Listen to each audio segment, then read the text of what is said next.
Og for at kunne udvikle et kernecell i 2-7 måneders alderen og tilpasse sig sine sociale omgivelser, så skal barnet have hjælp af sine omsorgspersoner og miljøet omkring sig.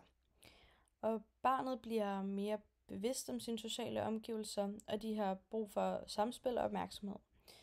Og de her adoptivbørn fra Rumænien, de modtager ikke det her overhovedet, så de oplever understimulering på grund af den manglende respons og initiativ, og de opgiver samspillet og trækker ind i sig selv, hvilket forsinker deres udvikling, og de kan tage langvarig skade på grund af den omsorgssvigt, som i dette tilfælde sker for de fleste af børnene.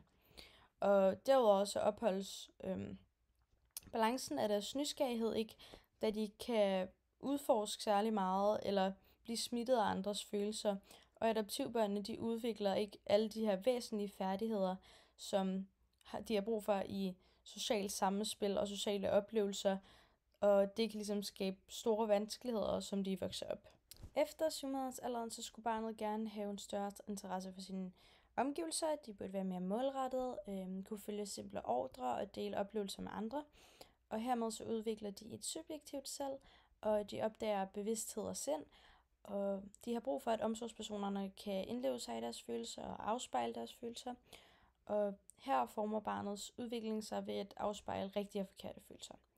Og på børnehjem i Rumænien klarede de børn, der var der i under 6 måneder, bedre som adopteret, og det skyldes formentlig, at de hos deres nye familier har kunne få fremskyndet deres følelser og udvikling bedre end de børn, der blev over 6 måneder. Som ligesom ikke har oplevet, at folk indledte sig i deres følelser og delte oplevelser med dem. Og det har som sagt givet dem følelsesmæssige problemer senere hen i livet. Og deres sociale referen er ikke udviklet godt, da de ikke er i stand til at aflæse andre menneskers følelsesmæssige tilstand lige så godt. På grund af de her risikofaktorer, som at være adskilt fra en primær omsorgsperson. De har lavt aktivitets- og kommunikationsniveau. Der er utrolig lav opmærksomhed til barnet, og derfor bliver deres resiliens kraftigt nedsat. Og så har vi Mary Ainsworth, som skabte fremmedssituationstesten til børn mellem 11 og 18 måneder, for at se, hvordan børn reagerede i stressede situationer. Og her belyses, hvor tryg eller utryg børns tilknytning var til omsorgspersonen, og testen indeholdt normalt 8 faser, og 2 af dem er brugt i bilag 1, hvor omsorgspersonen går ud, mens der er en fremmed i lokalet, og derefter kommer tilbage igen. Og på baggrund af testen, så lavede Ainsworth tilknytningstyperne, som også er nævnt i bilag 1, og reaktionerne fra barnet bliver her lagt ind i de forskellige typer.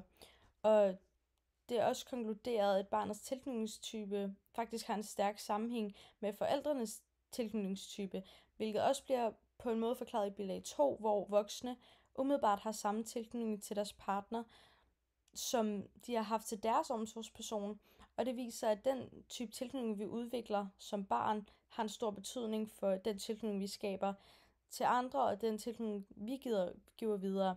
Og det hænger stort set sammen i alle tilfælde, som set i undersøgelserne, og de trygt tilknyttede børn, som voksne har en sikker tilknytning til sin partner, og så er det de utrygt tilknyttede børn, som har et nervøst og klæbende forhold, og så har vi de svagt, som opsøger en større afstand og kan afbryde kontakten til partneren hurtigt.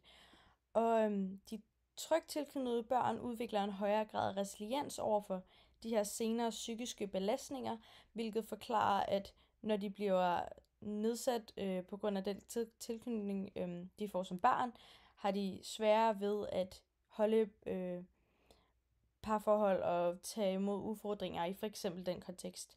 Og udover det er det hensigtsmæssigt at have en stabil familiesituation for at øge chancen for stabilitet i tilknytningsmønstre. Og hvis der ikke er den foretrukne trygge tilknytning mellem barn og forældre, så vil de ikke opfange barnets signaler og komme i kontakt med dem i form af samspil, og det er også med til at nedsætte barnets resiliens, da de er præget af den her ufølsomhed og afvisning.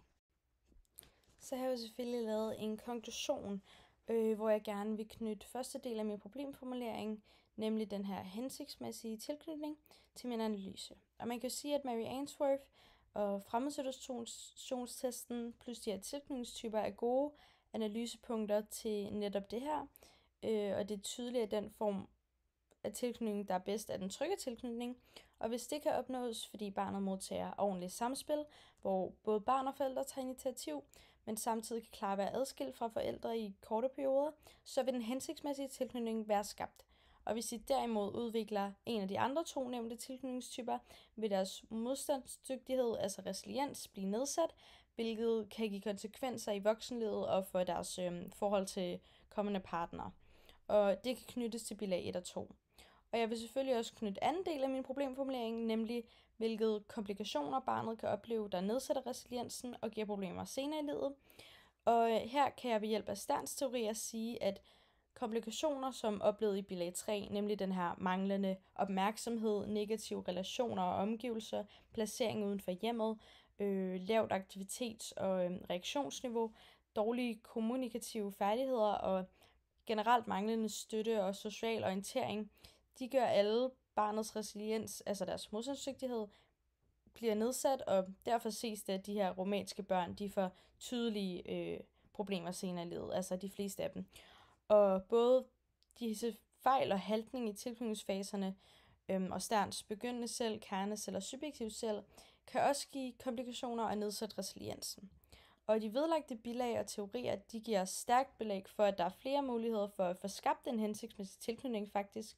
Og hvis det ikke sker, men der derimod sker komplikationer i tilknytningen, så kan det tydeligvis føre til problemer og vanskeligheder senere i livet. Og det skyldes, at resiliensen bliver nedsat. I min diskussion, der har jeg valgt at snakke om de her forskellige tilgange. Og af de forskellige tilgange kan man altid have nogle kritiske problemer, da nogle er mere anvendelige end andre. Og for eksempel John Bowlbys tilknytningsteori og de her faser kan svagt tyde på en generalisering af, at alle børn ligesom, der mangler det her nærvær eller får et brud i omsorgsrelationen i den kritiske periode mellem de 6 og 30 måneder, de vil have traumatiske oplevelser, hvilket er en ret voldsom påstand. Og for det første kan mange af disse børn have stærk resiliens og dermed tage mindre skade, og for det andet er der faktisk mangel på observationer og eksperimenter, der understøtter hans teori om faser, og det kan blive for svært og snævert at skulle regne med, at alle børn går igennem alle faser og bliver sat ind i de her bokse. Derudover så er det ældre psykoanalytiske udviklingsteorier, ligesom Margaret Mahler og Erik Eriksons faseteorier, og faseteorierne er også svære at regne med, for vi ved ikke med sikkerhed, at der er de her konsekvenser for alle brud eller komplikationer i faserne, og om man overhovedet behøver og kan gå igennem dem alle sammen. Og de opfattes som universelle og er uafhængige af kulturelle forhold, men det er ikke sådan testet utrolig godt, så rehabiliteten for det er lavt. Og når det kommer til Margaret Mahler, så er den primære viden om barnets indre verden kommet fra det terapeutiske arbejde med voksne, der har fortalt om deres barndom. Det vil sige, at det bygger på voksnes erindringer og klinisk tradition, og den her normaludvikling bliver ikke belyst, fordi der er fokus på de psykiske lidelser. Og det nemmeste er derfor at anvende noget med høj økologisk validitet, som vist i bilag 3, hvis det er en hverdagssituation. Dog selv den undersøgelse kan skabe nogle problemer, da vi ikke ved i hvor høj grad svarene på de her spørgeskemaer de er sandfærdige. Men fordi den er prospektiv, så har man både kunne hente materiale fra deres barndom og deres historie og deres voksenliv, hvilket gør den en del mere præcis. Og til sidst i min perspektivering, der har jeg valgt at perspektivere til dokumentaren om Lisbeth Zornig, som hedder Min barndom i helvede. Og det er fordi, den ikke viser en hensigtsmæssig tilknytning, som ifølge tilknytningsteorierne og faserne faktisk skulle være ekstremt skadelig, at hun ikke får den her hensigtsmæssige tilknytning. Men det er ikke rigtig tilfældet for Lisbeth, da hun har udviklet en stærk resiliens selv på baggrund af alle de her voldsomme komplikationer, hun går igennem, og hun har klaret sig utrolig godt senere hen i livet.